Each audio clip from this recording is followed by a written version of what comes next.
vous accueillir chez Onomo, tout d'abord. Le Sénégal tient une place vraiment particulière dans l'histoire d'Onomo. C'est le lieu de notre première implantation africaine. Ça, c'est sur le point professionnel. Et puis sur le point personnel, c'est ma première introduction personnelle à l'Afrique.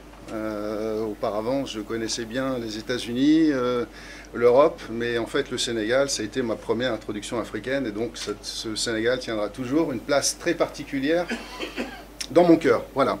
Que puis-je vous dire d'autre? Écoutez,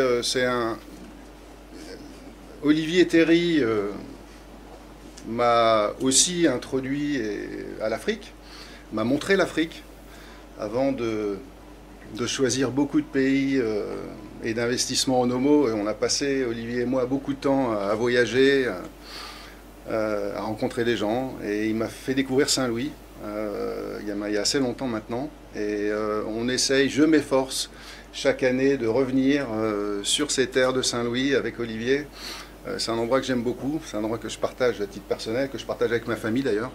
Et donc, encore une fois, Saint-Louis tient une place particulière, et donc je suis très, très heureux que ce projet puisse voir le jour. Voilà.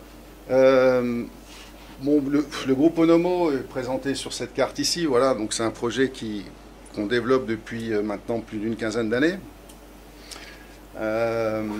Essentiellement un développement en Afrique subsaharienne, qui représente l'essentiel, une bonne majorité d'hôtels dans lesquels on est, de pays dans lesquels on est présent. Voilà, donc on n'est pas présent partout en Afrique. L'Afrique, c'est très grand, hein, donc on est présent, on essaye d'être présent dans les grandes capitales d'affaires africaines, et donc on arrive à une présence assez importante aujourd'hui. On développe une stratégie d'asset light. On a acheté beaucoup d'immobilier. À l'époque, il y a une vingtaine d'années, il était très dur de racheter des hôtels, donc on a acheté des terrains, on a construit des hôtels. Ça a été très long, ça a été très compliqué.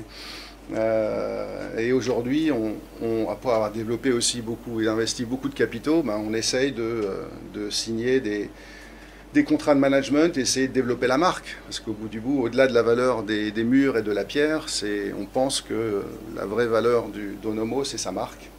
Et donc voilà ce que je peux vous dire. Au fur et à mesure des années, vous connaissez le positionnement Onomo. Alors on a des hôtels on a différents vintages d'hôtels Onomo en 15 ans d'existence.